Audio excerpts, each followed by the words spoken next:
E ontem foi super quarta, um dia onde tem decisão de juros no Brasil, ao mesmo tempo que tem também lá nos Estados Unidos. Enquanto que na economia americana os juros caiu 0,5, o Brasil foi na contramão do mundo, subindo a taxa básica de juros em 0,25. Nesse vídeo eu vou explicar para vocês por que aqui no Brasil a gente está subindo juros agora e por que nos Estados Unidos os juros caíram agora, e também falar para vocês por que todas as bolsas do mundo estão subindo nesse momento e por que isso foi positivo até mesmo para o Brasil, mesmo subindo juros. Se você quer entender o que está acontecendo, fica no vídeo até o final, se inscreve no canal para mais conteúdo sobre investimentos e economia e deixa o like para ajudar o canal a crescer e a chegar a mais investidores. Falando primeiro do Brasil, vou precisar passar antes um breve histórico da nossa taxa de juros recentes. Então, a gente saiu lá de 2014, 15, 16 de uma taxa muito alta aqui no Brasil, cerca de 14%, para conter a inflação da crise da Dilma e do PT lá em 15, 16, que jogou a inflação para próxima a 14, 15%. Então, o juro subiu bastante para a gente esfriar a atividade econômica, derrubar os preços para poder novamente seguir num ciclo de corte de juros. Isso aconteceu até 2016, 17, a gente teve a entrada do Temer, que colocou o teto fiscal, fez o governo ali gastar menos do que arrecadava, né, pelo menos ter algum tipo de controle fiscal. Fez várias reformas que permitiram que o mercado enxergasse o Brasil com menos risco, o que fez o risco Brasil e também a inflação caírem, e isso permitiu com que os juros caíssem ali até a entrada do Bolsonaro. O que aconteceu aqui, todo mundo já sabe, o C19, que teve um choque não só inflacionário para o mundo todo, impactando as cadeias de produção, e também impactando as commodities no mundo todo, como também para dar assistência para as pessoas. O governo precisou gastar muito, então teve uma alta expansão fiscal nesse momento, que também não só gerou mais risco para o Brasil, mas também gerou mais inflação. Afinal de contas, o mundo não estava mais produtivo, tinha muitas cadeias produtivas paralisadas, muita gente em casa, muita gente não conseguindo trabalhar, o desemprego até crescendo e o governo dando dinheiro para as pessoas e para as empresas. Então você estimulou o consumo sem ter o ganho produtivo na outra ponta. A gente viu um aumento de inflação, então o Banco Central atuou muito rapidamente, subindo a nossa taxa de juros para perto de 14 de novo, para poder frear a inflação que naquele momento batia 9, 10 ali, dependendo do mês que a gente olhe. Essa alta de juros foi muito rápida e muito forte e funcionou. A gente viu uma queda muito brusca da inflação nos meses seguintes. A gente vai ver mais para frente que ela está bem controlada e a gente vinha num ciclo de queda de juros com muitos agentes do mercado, inclusive acreditando que os juros iam chegar a 9%, até mesmo em 2024, quando você olhava as projeções de 2023, tinham muitos analistas acreditando que os juros chegariam em 9% aqui em 2024. O que a gente está vendo agora? Uma alta de juros que inverte completamente esse ciclo de queda de juros que era expectativa do mercado no ano passado e no início do ano, e que foi uma decisão polêmica porque nem todos no mercado acreditavam que era momento de subir juros. Afinal de contas, como eu vou mostrar para vocês agora, a inflação aqui no Brasil, ela está de certa forma controlada, inclusive em queda. Então, aqui está justamente o histórico que eu mostrei para vocês. Então, a crise inflacionária ali em 2015 e 2016, que obrigou o Banco Central a subir demais os juros. A gente viu uma queda com retorno de credibilidade que o Temer trouxe, e também em seguida o Paulo Guedes ali no governo Bolsonaro.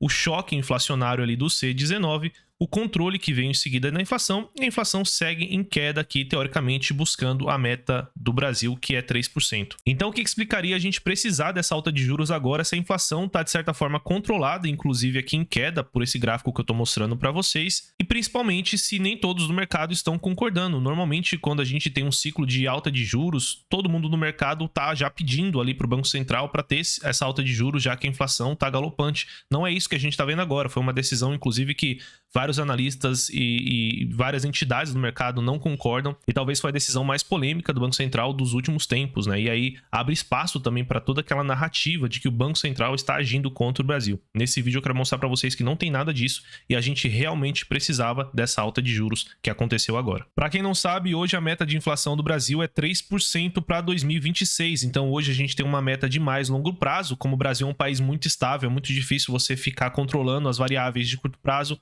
o Banco Central acho que desistiu e agora ele pensa mais a longo prazo e ele busca que a meta lá da frente, né, daqui a 1, 2 anos, venha para o centro ali da meta que ele busca, que é no momento de 3%. Aqui você pode argumentar que é uma meta muito ousada para um país emergente, pode ser que seja verdade, o problema é que isso aqui é a meta, você não pode mudar a meta no meio do caminho onde você está tentando atingir essa meta, porque aí você desancora todas as expectativas do mercado. Então, como o Conselho Monetário e o Banco Central decidiram que essa aqui é a meta, eles não podem mudar de ideia agora no meio do caminho, porque aí tira toda a credibilidade do Banco Central, do governo e de todos os entes ali que lidam com o fiscal e o monetário aqui do Brasil. Sabendo que a meta da inflação que o Banco Central corre atrás é aqueles 3%, né, o IPCA 3% para 2026, a gente primeiro vê qual que é a expectativa do mercado para a inflação no médio prazo, em 2025, 2026. Bom, em 2025 está longe da meta da inflação, então está quase 4%, e o pior é que está crescendo a expectativa de inflação. Então, em relação à semana passada, esse relatório Focus, que ele reúne as expectativas de vários entes de mercado, e vários entes de mercado estão achando que a inflação vai subir mais em relação ao que eles achavam na semana anterior e 4 semanas atrás. Então, a expectativa de inflação para 2025 está subindo, e quando a gente olha para 2026, está também fora aqui da meta dos 3%, que é a meta do Banco Central, e novamente as expectativas do mercado estão subindo. Então, o problema aqui é que o mercado está achando que a inflação vai ser maior em 2025, vai ser maior em 2026, e toda semana que passa eles reajustam a expectativa achando que vai ser ainda maior. Então, a gente não pode continuar num ciclo de queda de juros se o mercado está achando que a sua inflação vai ficar longe da meta. Aqui você pode pensar e trazer aquele questionamento de que o mercado é malvadão e o mercado tem os próprios interesses, então essa expectativa aqui a gente não pode considerar porque é uma expectativa que está enviesada de alguma forma. Então vamos olhar a própria expectativa do Banco Central para ver se a gente consegue ver alguma grande diferença.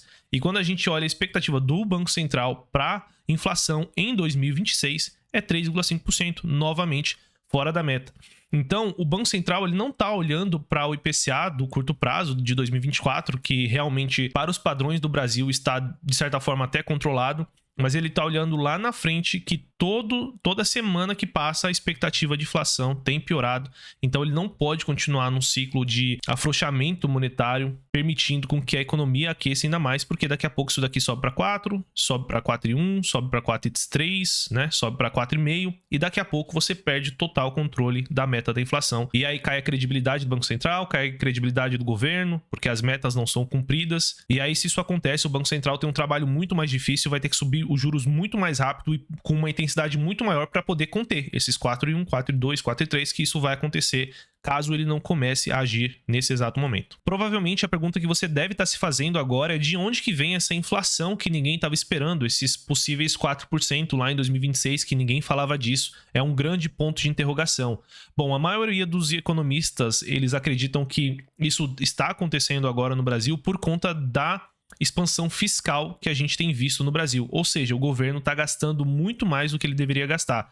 Aqui a gente consegue ver o déficit nominal, então considera os juros da dívida aqui nesse déficit, e a gente consegue ver que o governo tem gasto demais, né? Então, aqui a partir de dezembro de 2022, com a entrada do novo governo, do governo do presidente Lula, a gente tem visto o déficit nominal crescendo cada vez mais, passando de 1 trilhão, né? 1,127 bilhões de reais, aqui atualizado até julho de 2024, tá possivelmente até pior do que isso. Um déficit pior até do que a gente viu no pior momento ali do C-19, que era uma crise sanitária global, né? Então isso daqui a gente pode até considerar um não recorrente para a história do Brasil. Então muito pior até do que a crise da Dilma em 2016. Então isso daqui é um gasto fiscal, uma expansão fiscal sem precedentes que a gente tem visto no Brasil. E é claro que o governo do Brasil não tem aquele dinheiro todo para ficar gastando, então ele precisa se endividar. Então a dívida aqui do Brasil subiu quase 1 trilhão só entre 2023 e junho de 2024. Hoje está até pior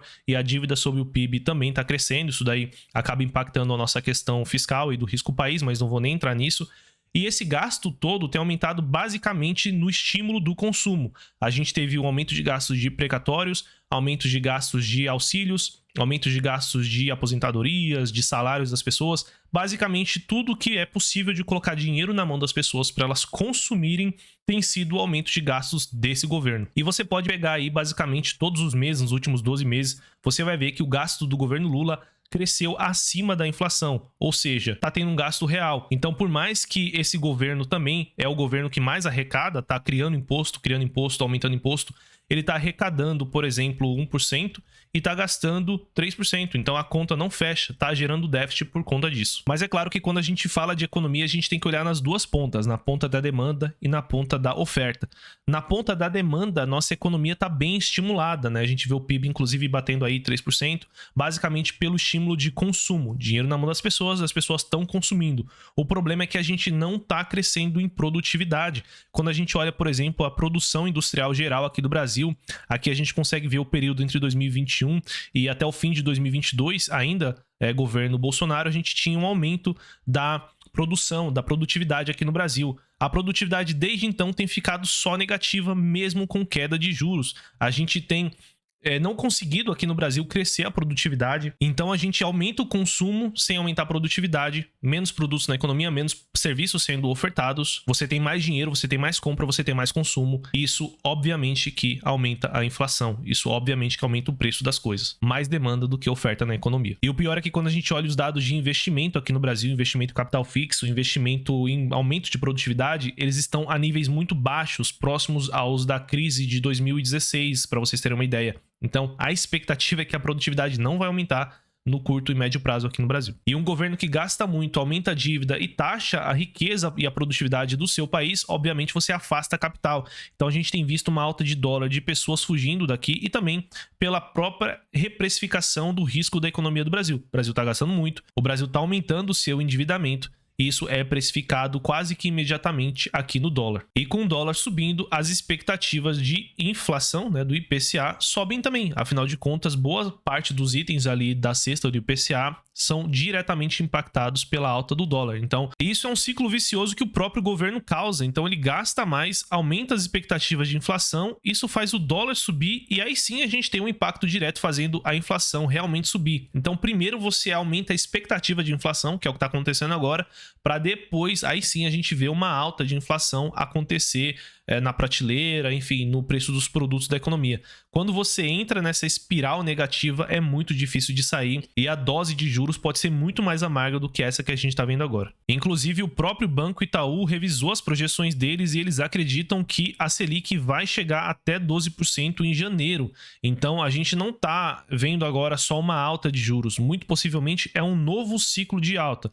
É difícil a gente determinar nesse exato momento quanto tempo vai durar esse ciclo de alta, se esses 12% vão ser o suficiente para barrar essa expectativa de inflação lá para 2026. E a gente já vai ver melhoras nos próximos relatórios Focus e até nas próximas atas do Copom, ou se vai precisar de mais do que 12%. Então, se o governo continuar gastando mais do que pode, aumentando a dívida pública e impactando diretamente ali o dólar, muito possivelmente esses 12% não vão ser o suficiente para conter as expectativas e a real inflação que vai bater lá em 2026. Apesar de uma alta de juros ser teoricamente negativa para a bolsa, hoje a gente viu a bolsa abrindo aqui próximo a 1%, né? Quando a gente considera ali a variação do dólar, a bolsa em dólar no Brasil subiu até mais de 1%. Então, o mercado enxergou isso como positivo justamente porque mostra que o Banco Central segue independente, segue tomando decisões técnicas e segue correndo atrás da meta que foi estabelecida em 3% em 2026. Então, isso traz credibilidade e a gente vê que o mercado reagiu até que bem. Claro que a gente tem que considerar que teve queda de juros nos Estados Unidos, então todos os mercados do mundo estão também animados, pode ter motivado também a alta que a gente viu no início do pregão de hoje. Agora, passando para a economia americana, a gente tem um histórico recente de juros até que parecido com o deles, claro que em patamares diferentes, então eles também passaram por um estímulo muito forte ali durante o C19 para poder dar assistência para as pessoas, para as empresas, e isso fez com que a inflação subisse ali durante 22 e 23, e o Fed, pela primeira vez em muito tempo, elevou a taxa de juros para próximo de 5%, até acima de 5% lá nos Estados Unidos. É uma banda, enfim, não vou entrar nisso nesse vídeo. E o que acontece é que ontem, com a decisão de corte de juros, que foi de 0,5, como a gente viu, eles encerraram o ciclo de alta de juros. Na verdade, já fazia um tempo que eles tinham parado de subir os juros, mas havia até um receio do mercado de uma possível nova alta, apesar de ser um receio baixo ali entre poucos membros do mercado. Então agora com esse corte de juros, que inclusive veio forte, né?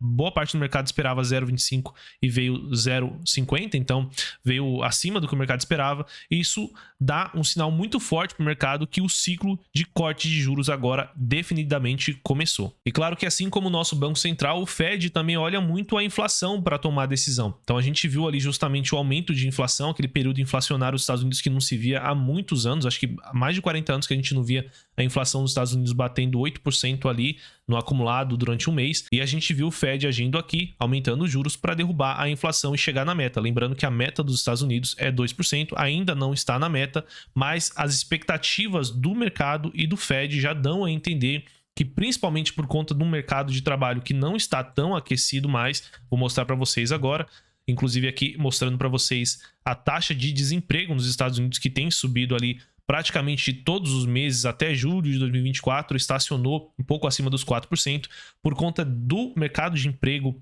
não estar mais tão aquecido assim, os salários não estarem mais subindo na mesma proporção de um passado recente, os preços não estão subindo mais tanto assim, e a inflação está, de certa forma, controlada. O Fed acredita que é um bom momento para começar esse ciclo de corte de juros para não prejudicar a economia americana, porque toda a dúvida do Fed, todo o dilema do Fed é que subindo os juros, né? Se a gente olha aqui, por exemplo, os juros nos Estados Unidos, o medo era isso causar um hard landing, né? Então você causar uma recessão, que é o que normalmente acontece em grande parte das economias. Então o grande medo do mercado era a possibilidade dessa recessão com a alta de juros e com juros altos muito tempo nos Estados Unidos.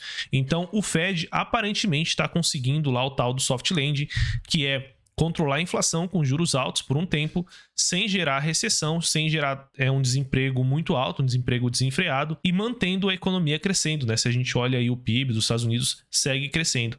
Então, parecia um feito impossível 2-3 anos atrás, mas parece que o Fed tem conseguido fazer exatamente o que ninguém acreditava que eles iam fazer. E após essa decisão, as expectativas do mercado é de mais um corte de 0,25 para a próxima reunião em novembro de 2024. E para a reunião de dezembro, ali a última do ano, o mercado ainda está um pouco dividido. Alguns acreditam num corte mais forte de 50, né, de 0,50, e 31% ali dos membros do mercado acreditam que vai ser um corte de 0,25 de novo. Eu acho um pouco difícil dizer agora, mas é muito difícil a gente ver o Fed agindo de uma forma tão agressiva assim num corte de juros 2 vezes seguidas 0,50, já que ele surpreendeu agora.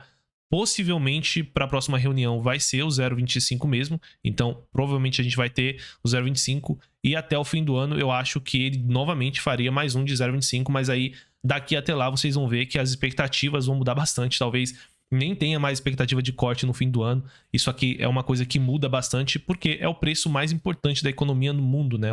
Para onde vai os juros dos Estados Unidos define muito da economia global. Então, isso aqui diariamente é atualizado. Eu acho bem difícil o Fed começar com um corte de 50, depois mais um de 25 e um de 50, então faria mais sentido para mim desacelerar agora, manter um ritmo de corte de 0,25 ao longo das próximas reuniões. E como a queda de juros é positiva para as bolsas, a gente consegue ver aqui que a maioria das bolsas do mundo estão subindo. Então a bolsa aqui no Brasil subindo, as bolsas da Europa subindo, a bolsa lá dos Estados Unidos subindo, a Nasdaq subindo quase 3%, bolsas da Ásia subindo, índices futuros subindo, o VIX só caindo, né, reduzindo aqui o risco do mercado global. Então os juros nos Estados Unidos acabam impactando os mercados globais e é por isso que naquele mapa que eu mostrei para vocês, basicamente o mundo todo tá verdinho hoje. E o Brasil pode ser beneficiado também com isso, já que os juros estão caindo nos Estados Unidos, o investidor americano vai buscar risco para poder remunerar sua carteira, e um país que ele pode optar em investir, se a gente fizer o mínimo do trabalho certo aqui, é o Brasil. E a gente já tem visto isso.